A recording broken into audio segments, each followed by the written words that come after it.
Hello, everybody, and welcome to episode 39 of the Capitalist Corner. I'm your host, Mark Pellegrino, and also the chairman of the American Capitalist Party. That's right, the wave of the future, folks. I am here with my co-host and co-chair of the American Capitalist Party, Michael Liebowitz, who also is the host of his own show, The Rational Egoist. You should be watching this every day. Do I have to remind you of this? Yes, I do, because we tend to forget things. Our memories are short. That's why history seems to repeat itself. So I don't want you to make those same errors, folks. Every day I'm going to remind you to watch his show so that your IQ can lift up along with his, because we need high IQs in a capitalist society. We have Yes. a great episode of The Rational Egoist out right now. I interviewed libertarian legend Sheldon Richman. It was an analysis of the Dave Smith Alex Nuresta debate. I highly recommend it. Sheldon is an absolute treasure, very, very nice guy and very sharp intellect. And later in the week, we got an episode coming up on logic with the great Jim Valiant. Wonderful. Now that sounds fantastic, folks. That's great, philosophical, interesting viewing, but also fun to watch because these people are dynamic speakers, so they're not going to bore you. Wait a minute, I wanted to say something. Can you post that stuff in our links, or are you so boomer adjacent that that's impossible? The problem is it takes a lot of I don't know what I'm doing. I can do it, but I'll tell you what I'll do. When the Jim Valiant interview pops, I'll post that link, because today's not only Memorial Day, it's also a close friend's birthday. So right when I get done here, as soon as I get this episode to you and to Ashley, I'm out. So and that's going to take about 25 minutes. But the Jim Valiant interview, when that pops, I will definitely post the link. Good. We could all use that. We're being joined by our capitalist friends from all over the world, because Katrin is here and she's from Germany. That's to me a very interesting idea of a lone capitalist over there in Germany. I just noticed something. We have Kaya, Katrin, and Kat. A lot of Ks, a lot of KAs, a lot of KAs. A lot of Ks from all over the world. I mean, I know Kaya is over in Oklahoma. I don't know where Kat hails from. So Kat, you might want to tell us where you hail from.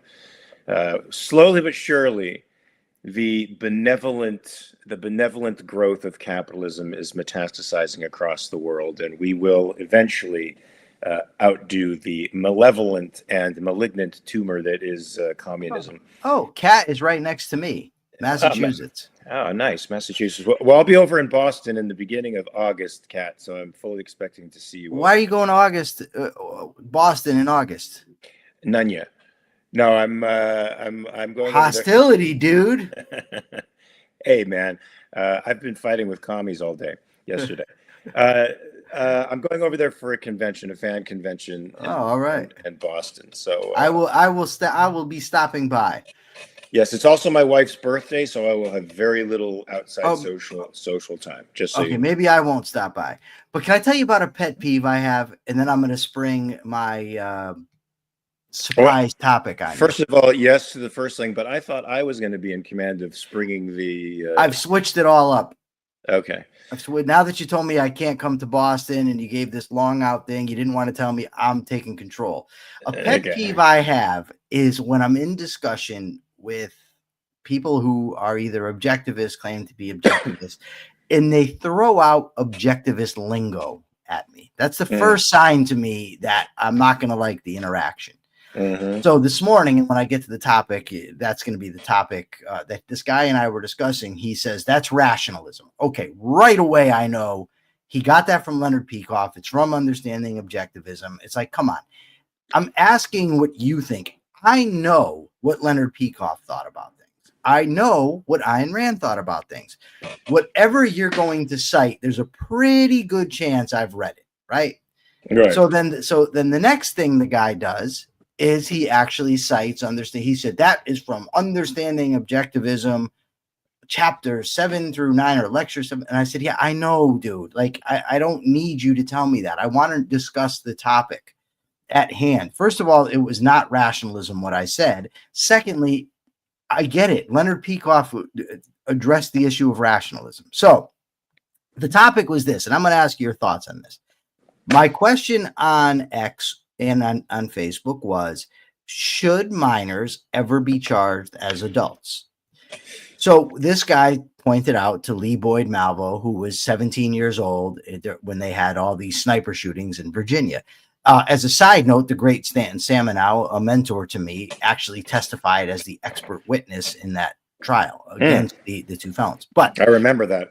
Yeah, right. So he answers me with, this guy did all this, basically he should be charged as an adult. And I said, okay, so if you're saying that he should be charged as an adult, should he, as a 17-year-old, be allowed to vote, buy liquor, serve in war, get married, and an abundance of other things? My point being is that while there has to be some level of arbitrary in this, that the age that you pick, the reason that we delineate between adults and minors is because minors are simply not developed enough to make these kind of choices. And to my answer about should he be allowed to do all these other things, he says that's rationalism, which of course it's not. But that's my pet peeve. My question to you is, what are your thoughts on the topic of minors being charged as adults? My position is I disagree with virtually everybody, which seems to be my norm, which might be why I'm so popular. But so what are your thoughts on the topic? I seem to have the same issue. So maybe that's why we get along. Yeah. Okay. Well, you've just mentioned this, a pretty complex topic, because although I agree with you that a child, somebody under the age of what do they call it? What do they call the age of? It's not the age of consent. Maturity. But no, I thought there was another term for it, a legalistic term where you're legally independent and considered an adult. But let's just say it's the age of maturity. Okay. Certainly before then, your cerebral cortex is not fully developed. You're very susceptible to other people to be led. You don't have a fully developed moral context or moral faculty. And so you are certainly, I could consider you on some level handicapped in that particular area of your life. And as a person, people who are handicapped in areas of their consciousness are considered to have, circumstances that need to be considered in adjudicating the case. Right. So if you're not competent to stand trial because you've been adjudicated to be insane, not to have your rational faculty intact, there are different rules that apply to you with respect to sentencing, and that seems just. However, there are times when I feel like the heinousness of a crime, the overwhelming heinousness of a crime, should be even self-evident to somebody who's 17 years old. And when you're murdering multiple people, I forget how many exactly people they murdered. Was it 10? The guy claimed 10. I don't know the exact number, but I mean, it's a lot. It's a lot. It was a mass. It was what they call a spree killing. It was a series of murders over a period of time, and this kid was part of it. So it becomes such an egregious crime, and it's so awful that it makes any rational person say, this is beyond the pale. I think even a child can understand that this isn't good. Now, maybe he has reduced capacities in other ways, perhaps, but there are times when I think trying a minor as an adult is appropriate because of the brutality of the crimes. To me, it bespeaks that when they get older and more capable of committing crimes, they're likely to do worse. So I am for trying some kids as adults because I see the heinousness of the crime as a context that we can't escape. Okay. Now let me tell you why you and everybody else is wrong. Of course. Okay. So first I want to address the main point that you made, which I think is it's an understandable mistake, but it's entirely not the way to look at it. The reason that minors are treated as minors is because of their decision making, right? The human brain doesn't fully develop until you're 25 or 26 years old. The main part that is undeveloped in 17 years old is the neocortex, the area of the brain responsible for executive functioning. It allows us to foresee the consequences of our actions. It allows us to make moral choices. And it's more complicated than the brain just not being developed. The neural connections are not made yet. The wiring hasn't completely taken place.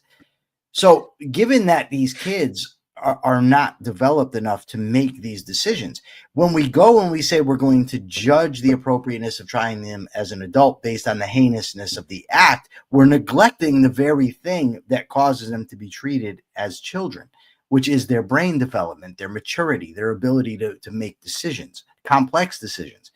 There's a reason that we judge that they're not allowed to vote, they're not allowed to enlist, they're not allowed to smoke cigarettes, drink, get married, an abundance of other things. So if the fundamental principle is it's the lack of maturity in decision making that we bar them from all this, it's the lack of maturity that allows us to charge them as minors in most cases rather than adults, then it seems to me that you don't then take the worst thing they've ever done, the most exemplary thing of their immaturity, and say, okay, this is the case where we're going to flip the criteria and go someplace different. My personal solution to this problem is this, and I've had extensive communications with the guy who was the senior juvenile prosecutor in Connecticut for over 30 years. His name is Fran Carino, and he and I had multiple discussions on these issues. So right now in Connecticut, if somebody is charged as a minor, they cannot be sentenced to more than 30 months. So it doesn't matter what you've done. You're 17 years old, you murder somebody in Connecticut, and they charge you as a juvenile, you cannot get more than 30 months in prison, right? That is absurd to me, that would be the consequence. I don't then think that the solution is, okay, let's try this 17-year-old as an adult and put him away forever. The fact of the matter is a 17-year-old's brain is not fully developed. It also isn't at the same level of development as a 9-year-old. I'm just gonna let you know at the offset, I'm gonna push back on you. So keep going. That's good. So a 9-year-old, a 17-year-old is more developed than a 9-year-old. He's not completely undeveloped when it comes to seeing the consequences of his actions or making moral choices. He's also not fully developed. I came across what I believe to be the correct solution. The correct ages and all that, that's for a different day, because there's going to be some level of the arbitrary in, because everybody's not the same. But the book Rethinking Juvenile Justice, I think, was the name of the book. And it talked about that people that are, there should be another category. It shouldn't just be minors, adults, so that either the 17-year-old goes to a little group home for 30 months or he receives a life sentence. There should be a separate criterion for adolescents, and then you can decide on what would be the just penalty for that age group to be charged in. And I think that is the best solution. So I want to just look at somebody in the audience has comments, and then we'll turn it over to you so you can argue with me. Mente Minha says this criterion is overly generalized, ignores individual differences, and selectively applies neuroscience in a politically convenient way.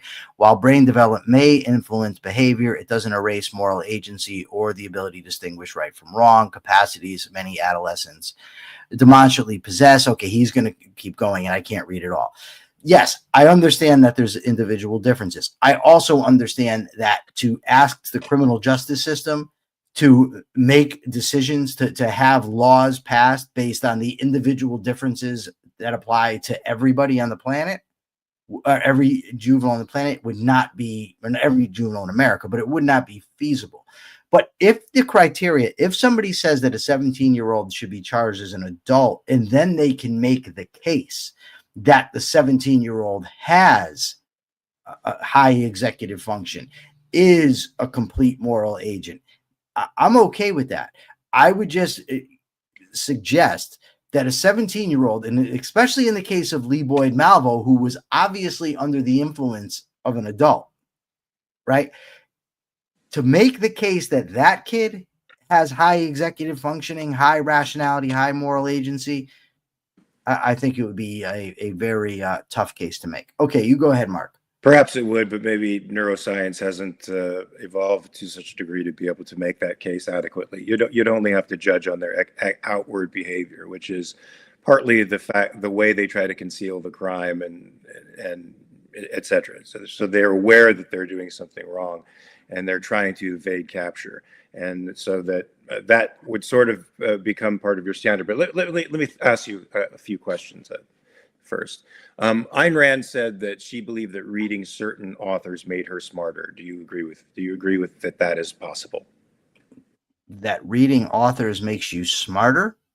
Yeah. In other words, right. So if you do certain brain exercises, you increase brain plasticity. Your brain responds to your environment. Your physical brain responds to your environment. Synapses grow and change with respect to the stimulus that you're offered. Yeah. So I would say that actions make for the development of your brain and your neurosystem, your neurosynapses, and your moral sense. And somebody who's on the roads of such deep criminality is at such an early age is forming synapses in their own mind that I think changes their brain in a capacity that makes this question a rather difficult one to answer in the sense that their constitutional inability based on their experiences to engage in normal behavior, I think, makes them such a danger to society that they probably should be locked away until such time as they can be reformed. But the main thing to me is that if this part of your brain doesn't actually develop until you're 25, are you telling me that people under 25 should then be tried as children? No, that's why I think that there should be separate categories. That you need to have a criteria that's, I think, first of all, we should be consistent, right? So if a 15-year-old girl has sex with a 17-year-old boy, the 17-year-old boy can be arrested for having sex with her because she's judged to not be the age of consent. That same 15-year-old girl goes and shoots up a school and they say, oh, she's mature enough to make her own decisions. Let's put her in jail for life. That's an inherent contradiction that I think needs to be worked out in the justice system. Also, note that I said that the brain is not fully undeveloped either. So no, I just think it should be consistent. I think 21-year-olds should be held accountable. And I think that adolescents should be held accountable. I just don't think that it's the same thing to have a 16-year-old and a 25-year-old charged by the same standard when there's clear differences in moral development. Now, you mentioned something about if kids are this enmeshed in crime. There's a difference between what they call life course persistent offenders and adolescent limited offenders. Most kids are not life course persistent offenders. They grow out of it. Most juvenile offenders grow out of it. Some don't, and those are the life course persistent. Now, there's no way to know ahead of time, right? When the kid is 16, 17 committing these crimes, there's simply no way to assess the long-term trajectory. Part of it has to do with free will, that people can change deliberately. There has to be an aspect with respect to the heinousness of the crimes. Well, changes the context of this, because this isn't just about mugging old ladies. I don't know, Mark. I have not seen anything, and I've read an awful lot on the topic.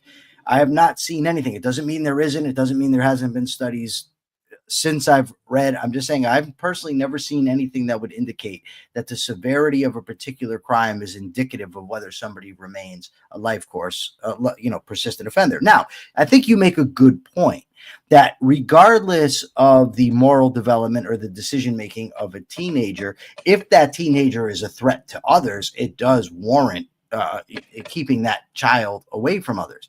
But that would then turn into a thing is, why couldn't you have a situation? For instance, they know, let me just set the table.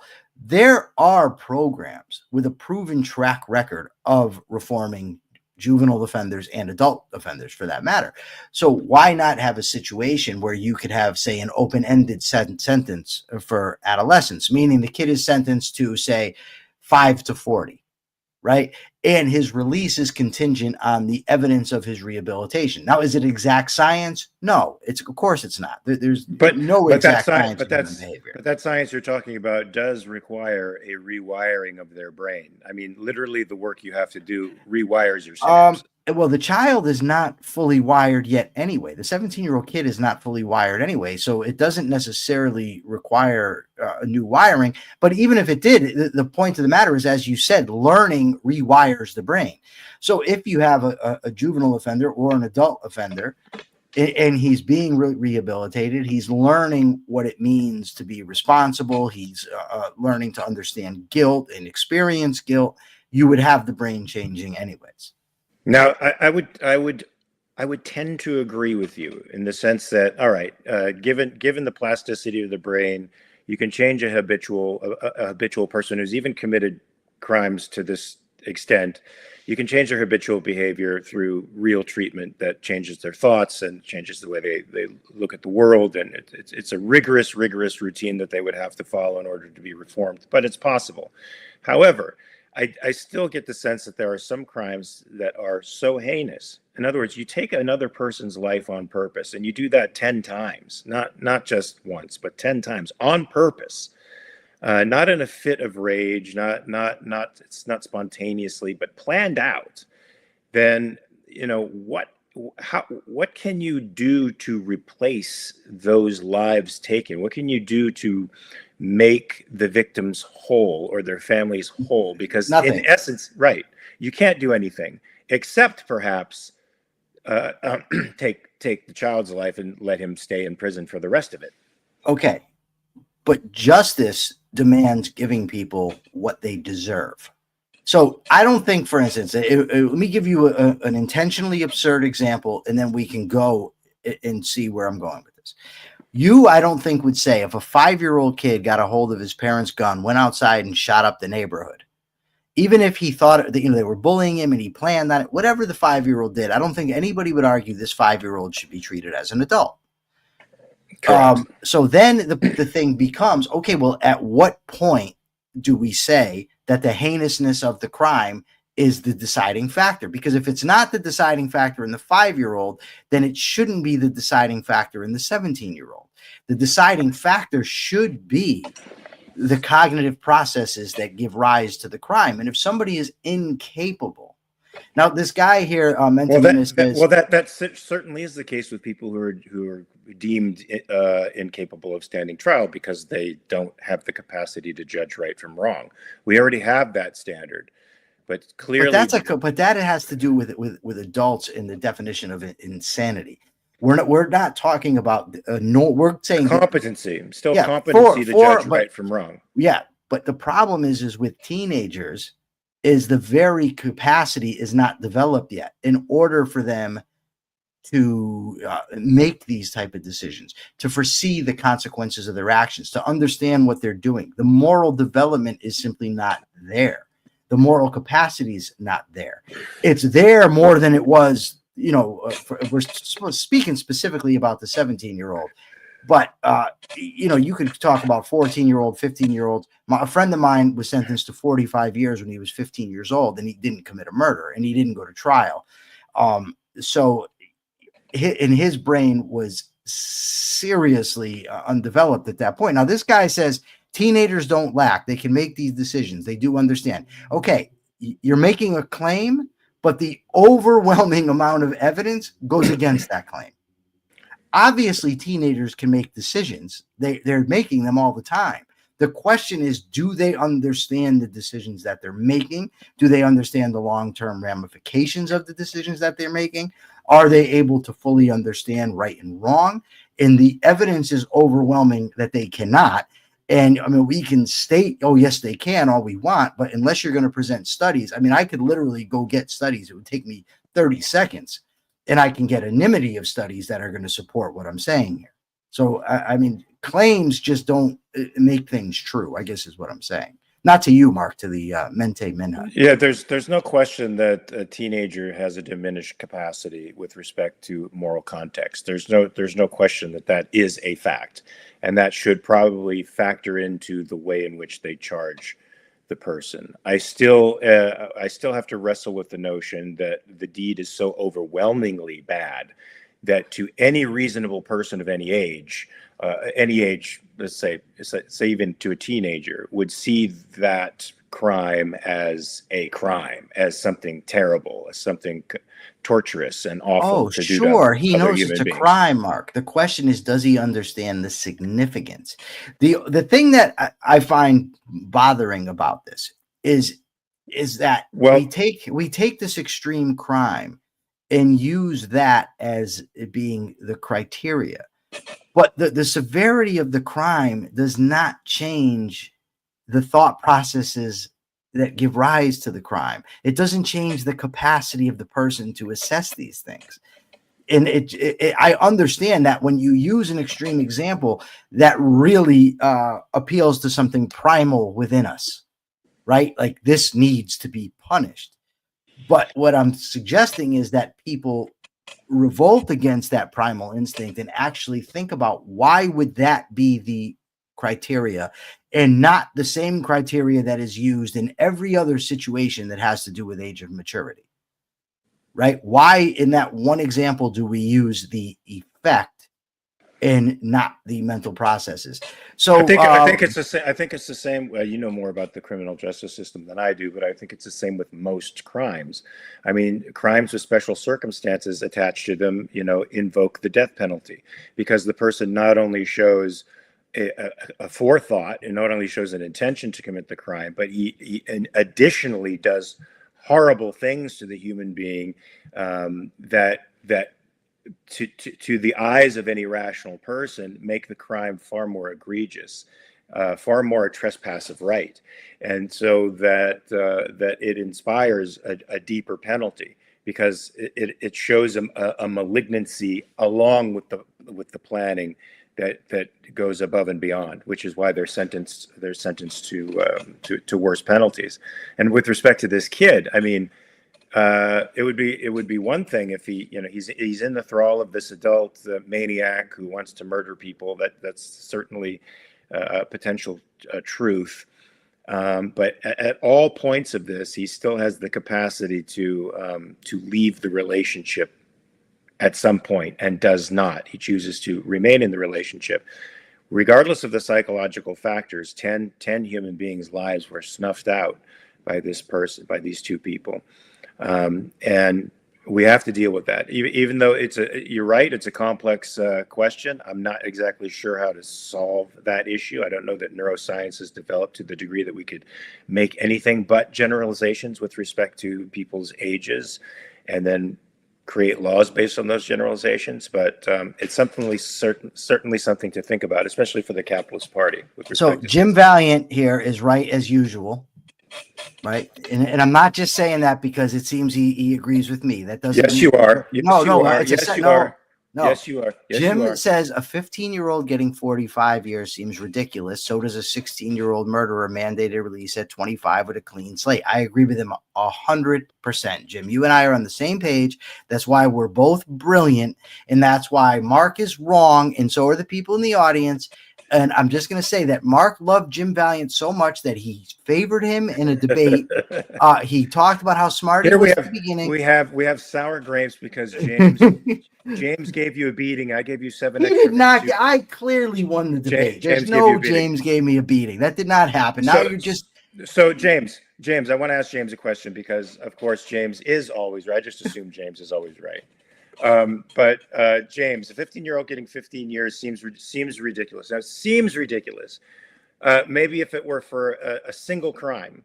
But is it ridiculous if it's multiple crimes? If it's a murder spree? If it's a murder spree that shows a particular form of deviousness to escape detection from the authorities, or a particular form of brutality involved? Does it seem ridiculous then? Or a 16-year-old murderer mandated release at 25 years with a clean slate is wrong too. Basically, we're slamming these generalized categories into particulars where we need to consider the particulars. Well, maybe so, but we do know, generally speaking, that the human brain develops at a consistent rate.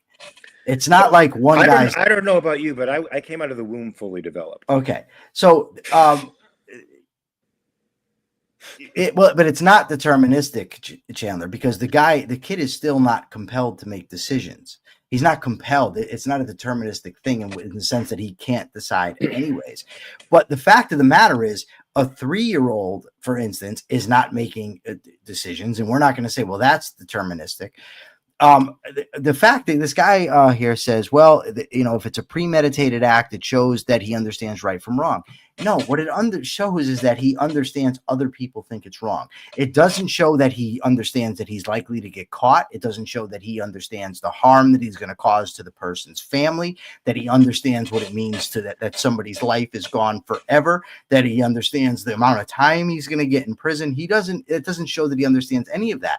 I remember when I was about 7, I stole $5 from my mother, and then I felt guilty and I threw it behind my bureau.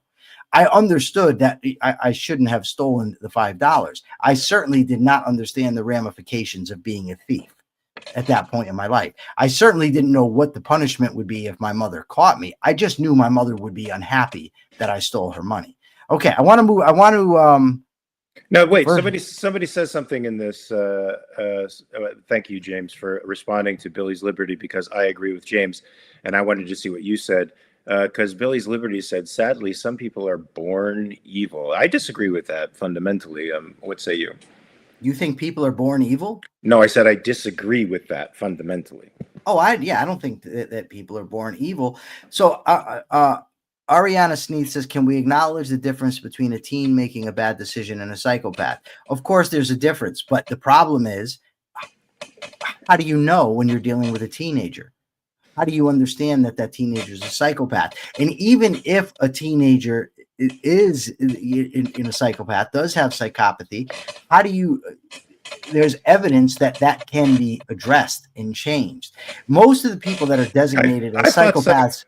I thought psychopathy was not a treatable condition. Well, the problem is, first of all, psychopathy is not even a condition. Right. The hair psychopathy is what's used in England. It's not even what's used in America. In America, they don't have a psychopathy checklist. What they have is antisocial personality disorder. Right. Right. So so she cites the hair psychopathy checklist for youths.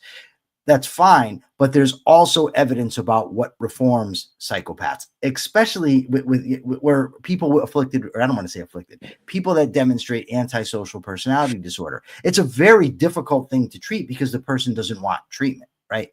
But nevertheless, to jump from how we should treat an adult psychopath to how to treat a 16-year-old kid, they're two different things. It doesn't mean that there's not 16-year-old kids who exhibit the traits of psychopaths.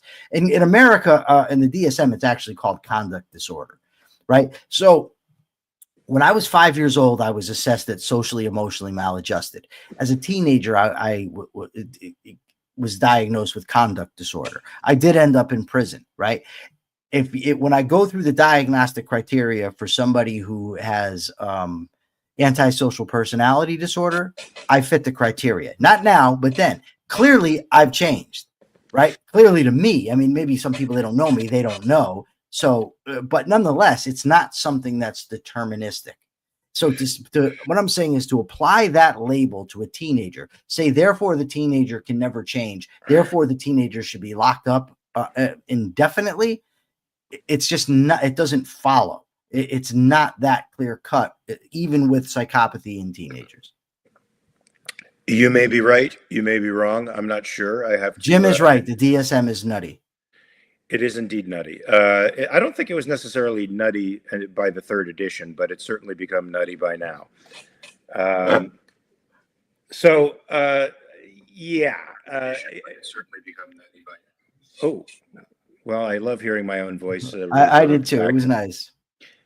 Well, so this is sort of an interesting problem. I love that we are talking about it. I'm not sure that we're going to be able to resolve it, but you make very interesting points to me, and definitely give me something to think about with respect to sentencing teenagers as adults, and something for the Capitalist Party to start thinking about as well. I know Ariana's on the line here. We could all discuss what this means with respect to the political parties Well, actually, James is here too, so maybe James could write up something for us about this that makes it all make sense. Because certainly the legal system today is, I think, a little inconsistent and has pockets of irrationality in it that could be fixed. So, look, we have a few articles to go through if you wanted to go through those. I mean, we spent quite a bit of time on this very interesting topic. And I do. I want to just clarify something here. So, yeah, because of Ariana and we're discussing it here via the chat. So, the Hare Psychopathy Checklist Revised, that's the PCL-R, is a widely used tool for assessing psychopathy, but it's not an official test used in a standardized or legal way across the entirety of America. It's primarily used in correctional facilities, psychiatric hospitals, and by forensic psychologists to aid in risk assessment, treatment planning, and understanding an individual's level of psychopathic traits. So it's not used in a legal context, but it is used in other contexts. So I just wanted to clarify what it is. It's not a diagnostic tool for court, in other words. Where'd you go? I'm right here. I'm trying to access an article. Sorry, it needed my Face ID and it wasn't working.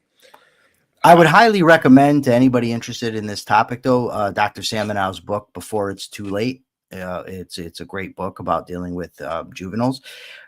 It was ahead of its time. Now, developments in juvenile treatment have come out since then that are, I would say, more advanced than what the doctor offered in his book. It just, that's what happens with time, but I still would highly recommend it.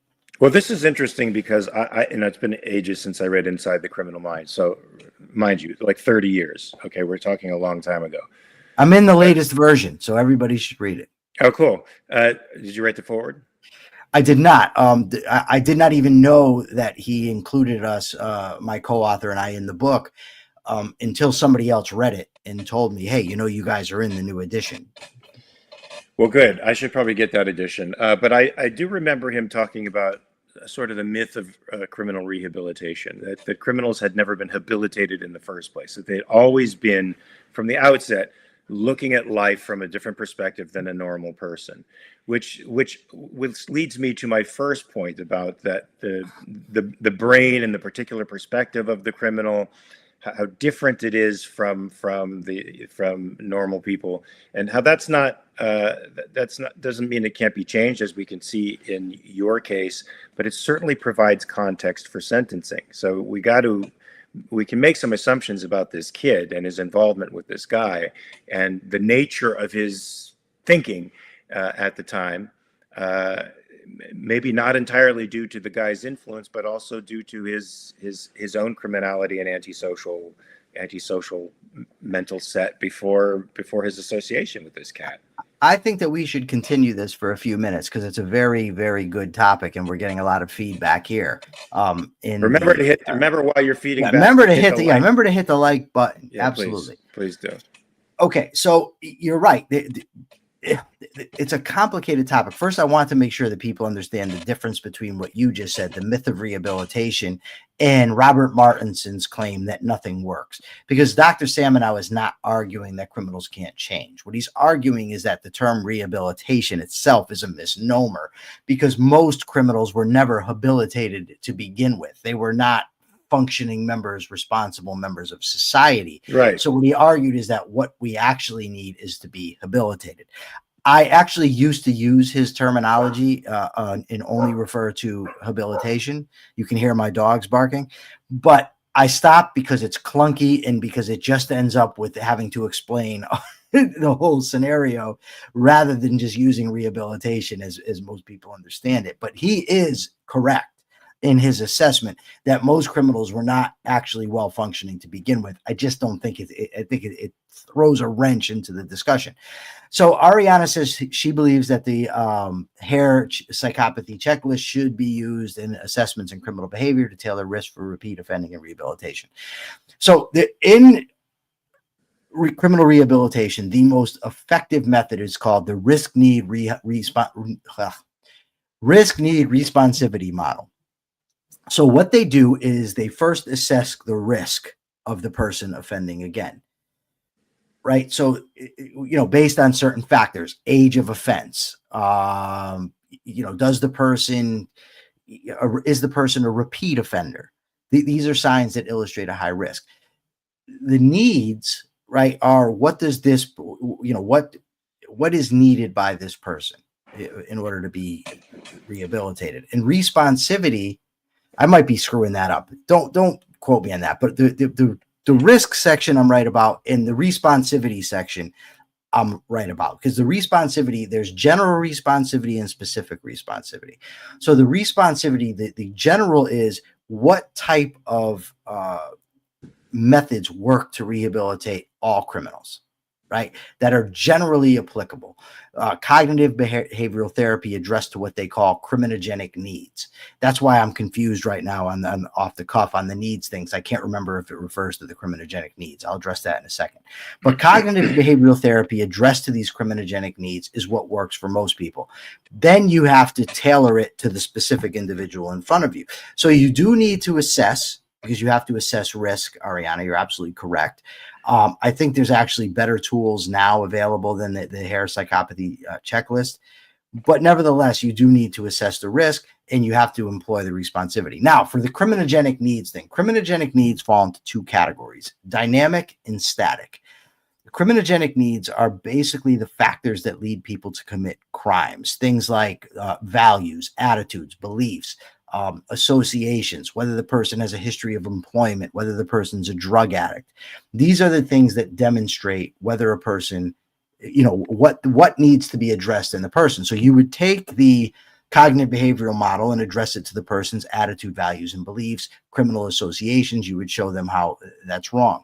Now, the difference between static and dynamic risk factors is vital, because some of the risk factors, like I told you earlier, are age of crime, number of offenses committed before crime. These things are static, that whether a person's a male or female, they can't be changed. But attitudes, values, beliefs, associates, level of education, these things all can be changed. And that's what the criminal justice system ought to be addressing. But those types of programs need to be implemented properly and need to be implemented in an environment that is conducive to rehabilitation. And as I've exposed ad nauseum, that's simply not the case now. Okay. Well, you know what this got me thinking about? I don't know if it's unrelated or if it's related. Doesn't matter. We run the show here. We can talk related, unrelated. It's irrelevant. So, I believe Ted Bundy killed his first victim when he was probably 12. Okay. And of course went on to a life of total criminality, living a dual life, clearly knowing that what he was doing is wrong because he concealed his behaviors and deceived people to get his kill fix. Do you think there are some people that start their criminality at a young age, like Ed Kemper, for example, killing animals, setting fires, wetting the bed? Didn't he like decapitate his family and sit at the dinner table with them, Ed Kemper? No, worse. Yeah. Well, no, he actually, when he was 16, he killed his grandparents, I think. And then he was sent to jail and was let out at 21. And then he proceeded to be the Santa Cruz serial killer who eventually wound up beating his mother to death with a hammer, decapitating her, and having sex with her dead corpse. Yes, that's the guy I'm talking about. Then calling her friend to come over and see her, and then murdering her before he took off and called the cops and said, "Hey, I did a bad thing." And then he confessed to all the murders in the Santa Cruz area. So this is a guy who committed a crime at 16 where he shot his grandparents with a .22 rifle and was let out 5 years later. It seems to me that it's sort of impossible for us to tell whether this kid who is a partner in crime to a mass murder has the personality profile of one of these guys. Jeffrey Dahmer killed his first person at 17 years of age too. He beat him to death with weights, and then proceeded to lure young men to his apartment in Michigan and murder them and consume their bodies. So it's like clearly these people have to be, I think, immune to reform. And we don't know whether this 17-year-old who committed these mass murders has that person in profile. And I don't know that we have the sophistication or science to determine that kind of thing. So I'm perfectly fine with keeping them locked up in prison for the rest of their lives until we can scientifically determine these things. But you say we can. So Okay, well, there's a couple of things that I would say in response. First, I just posted to X the risk need responsivity model, so everybody can check it out. The needs part did indeed refer to the criminogenic needs that I discussed. I just got confused in the moment. Okay, so first, Jeffrey Dahmer, what you asked a question about whether people are just incapable of ever changing. I would say my gut tells me yes, but I don't know that to be the case, right? I just don't, I don't have the answer. I don't know if it's even possible to know, because look at, you took Jeffrey Dahmer, right? And you said he killed his first person, I think you said at 12, or Ted Bundy killed his first person at 12. But there were no interventions that I'm aware of. Especially not along with the the risk need responsivity model. None of that happened with Ted Bundy. None of that happened with Jeffrey Dahmer. None of that happened with Ed Kemper that I know of. Now, if somebody has information to the contrary, by all means, submit it. So we don't know that to be the case. The other thing is, I don't think it's a good metric to go by when shaping public policy to take the worst possible scenario out there and say this is going to be the criteria we go by, or the metric in shaping policy. We wouldn't do that anywhere else. For instance, if you allow people to drive 70 miles an hour, some people are then going to drive 90. That's going to make an abundance of car accidents. Therefore, we shouldn't have a 70-mile-an-hour speed limit. Or if we allow people to freely use drugs, there's going to be the person who's going to get so hooked on drugs he's going to end up killing people. So we shouldn't allow people to do drugs. There's an abundance of topics that we could come to, and I just don't think that the worst possible scenario is the one to go by. It's just like the immigration argument. If we have open borders, some immigrants are going to commit crime. Okay, but what about the other side of the ledger? What is it going to cost in terms of justice, in terms of rights, in terms of money to keep all immigrants out of the country? Similarly, what is the cost to the people that end up unjustly caught in the net and spend the rest of their lives in prison for something they did when they were 14 years old? I just don't think that's the correct criteria. So actually, there's somebody like that right now. The friend of mine has been working on her case in Tennessee. I think it's Tennessee. She was with a group of people that killed these kids. I don't think she directly committed the crime, but she was with them, and it was in the Bible Belt, so it was deemed by the prosecutor to be a satanic ritual crime that gave these kids life in prison. I think they were all minors at the time, and he's been an advocate for one of the people who has been in prison for the last 40 years or so, somewhere in that neighborhood. And is destined to stay in there for the rest of her life, even though she committed actually no crime at all, other than being present while the crime was being committed. So, I mean, this is certainly a very complex area that needs to be sussed out, and I think a political party is one of the places to do this. So, James, please put your brilliant legal brain on this and give us some advice. Okay, well, we're going to address something. I'm going to put my psychologist hat on. Ariana talked about there's a whole host of cluster B personality disorders. There's typically signs earlier on in childhood. They can be difficult to treat, but they can be treated. Yes, they can. So cluster B personality disorders are things that are fundamental to who a person is. Any personality disorder is this, whether it be schizotypical personality disorder or schizoid personality disorder.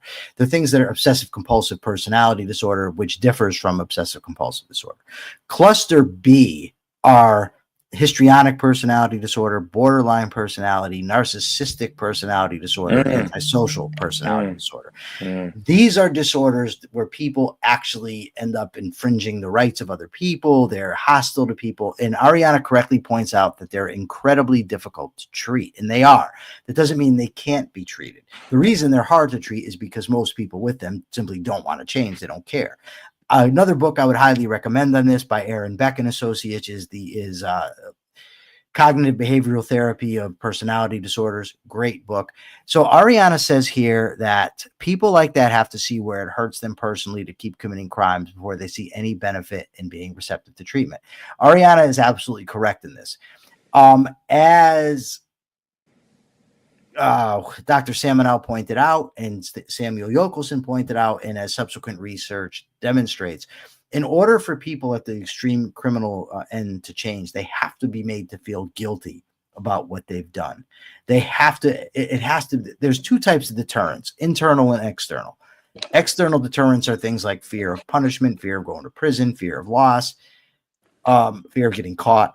Internal deterrents are conscience. In order for a criminal to change, the external deterrents have to be there, but they're not enough. They need to have the internal deterrents. They need to be made to feel guilty, rotten about themselves in order to change. It can be done. It has been done, and it should be done. So I like numbers says they can. I don't know. I don't think he's been listening. He said they can stab whomever they want until they turn 18. Obviously, nobody here said that. Nobody in the discussion even implied such a thing. I don't know if you're a serious person and you want to clarify your statement, go ahead. If you're a troll, which I suspect you are, then you'll be treated as such. Way to tell him. James, of course, says Clockwork Orange treatment. I've never seen it. Oh my God. I've never seen it. We can't just keep trying to expose. Why don't we talk about all the movies I have seen instead of criticizing me for the ones I have not seen? Well, it's not just a movie, it's a book. And maybe you should read the book too. So I thought maybe you had read the book. I don't know who read the book. I know Stanley Kubrick made the movie. You don't know who wrote the book. Anthony Burgess, I think was his name. You could get it. It's very good. And I think prescient in many ways, given the things that we're seeing today out of our youth. I see James is also appalled by the fact that you have not seen this movie. Well, let me just tell you. So James tends to get. It's funny how quickly you vacillate, Mark, between being the champion of James Valiant and the detractor. It makes it very hard. When did I detract James? Never. No, you disagreed with me. James agreed with me. I mean, this is the transitive property. If you disagree with me and James agrees with me, therefore you disagree with James. James, we discussed logic just yesterday. Back me up on this, brother. I actually didn't disagree with James. I thought he brought up an interesting point, but I'm pushing back on both of you, even though you make very coherent points that I think we need to think about. Certainly there should be a criminal justice reform. I just want to give a shout out to a new commenter today, this Mente Minha. Very thoughtful responses here. I don't know if you've listened to the show before, if this is your first time, but welcome. I hope you'll continue to tune in. You have provided valuable contributions, even where I disagreed with you. I think it's great. Yeah, I think one of the ways that we can start criminal justice reform is by making more trials go to jury. That would be great instead of these plea bargainings. Yes. Get rid of the war on drugs too. I mean, you have to get rid of a lot of things. Get rid of the war on drugs and make these trials go to jury.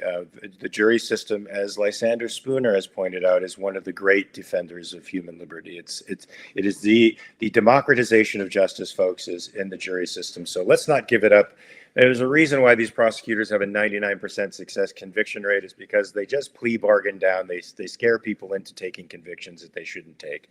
These things should go before juries. So that we know that drugs should be decriminalized. And as for testing personalities and making sentences relative to the individual capacities of people, that's a very coherent point, and I think we should take it up and do more discussion about it. I recommend that we just have James Valiant make all legal decisions in the country. He said here he's the standard of truth. Why not make him the standard of justice? Things will go swimmingly at that point. I'm okay with that, but once you run afoul of him, you're going to accuse me of, being a James worshiper. Well, I think that the evidence is readily apparent about the James worship on the part of one Mark R. Pellegrino. This is becoming a show about James Valiant as opposed to the articles that we were supposed to do. Yeah. Let's not get James because James, once you prop up his ego too much, can become unbearable. Really? I just threw James under the bus. No, it's not true, but it was a fun thing to say in the moment. It is a holiday. Let's have some fun. It doesn't all have to be serious. I love it all the time. It's called. Can I just tell you, my favorite comedian is Don Rickles. Of course. I love Ballbusters. Oh, he is the best. Did you ever hear the story about Frank Sinatra? what he did to Frank Sinatra? Oh my God. No, that's messing with fire. I got to hear that. Oh my God, it's the funniest thing ever. So they're at a restaurant. Don Rickles is out to dinner. And by the way, you can go to the Tonight Show archives. It's all over the internet, and Frank Sinatra tells the story. So they're at a restaurant. Don Rickles has a date, and he sees Frank at the restaurant. So he goes over to Frank and he says, "Hey, Frank, listen, man, I'm trying to make it with this chick over here. I told her I know you. She doesn't believe me. Can you stop by the table? Just say hello so that she knows that I know you." I know this story. Yeah. So Frank says, "Yeah, of course I'll do that. No problem at all." So Don goes and sits down, and Frank comes over and says, "Hey, Don, how you doing?" And Don says, "Frank, what the hell? What's the matter with you? I'm trying to have dinner here. What are you doing interrupting me?" That is first class Don Rickles. We're probably speaking outside the. This is funny because he's not your generation. He's my generation. He's not. I ran into Don Rickles. I didn't run into him personally. In prison when he was in prison. It was Thanksgiving. I had COVID, so I was transferred out of my block, and I was put in a block by myself in my own cell.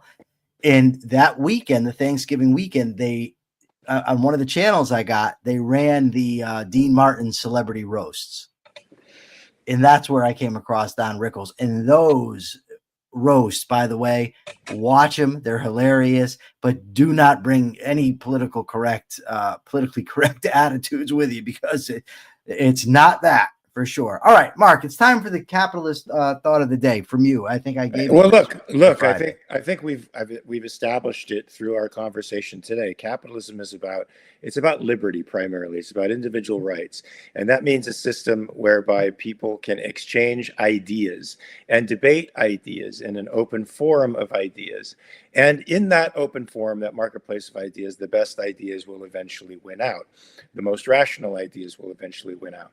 And here we have the perfect expression of that in our discourse today, where I learned something about the criminal justice system. I learned something about brain development. I learned something about the potential in which our criminal justice system should be reformed to reflect justice, actual justice, because it would reflect our scientific advancement and understanding of the way people's personalities developed. And we could not have these kinds of discussions in an unfree society, folks. So we want you to remember that capitalism just isn't about capital. It's not just about money and profits. Capitalism is about a system of liberty. It's about a system of you being able to be your own moral agent through every single choice of your life. It means you being able to have conversations, open conversations with people, so that you have as much information as possible to make the most informed decisions you possibly can and be the most rational person you possibly can. That's what capitalism is, folks. Remember that. How do you like them apples? I think they were great apples. And you know where you can get good apples? In a capitalist system, the best apples. You get the best apples. You get a variety of apples in the capitalist system. So let's try to maintain as much liberty as we can, folks. Make sure you hit the like button on this show. We didn't get to any articles today, and there were some good ones. I'd like to get to these at some point tomorrow. I will send you an abundance tonight and tomorrow morning, and you can sift through them and pick whichever ones you want. Fantastic. So, guys, we're going to be here same bat time, 9 a.m. Pacific, 12 p.m. Eastern time, right here. So you got to watch us. Hit the like button before you leave so that the algorithms like us, so that we could spread the word. There are communists out there who are trying to become viable contenders in the political world of America, and they're trying to co-opt capitalism, the Constitution, what they consider Americanism and American values. That's their new pretense now at trying to capture middle Americans. But real middle America is in the liberty. Real middle America is in you are the king of your own castle, folks. Nobody rules you in a capitalist society. So let's spread that word, and we'll do it tomorrow. And in the meantime, please remember to always check your premises. I did today, just now. You do it too. Peace. Awesome. See you tomorrow.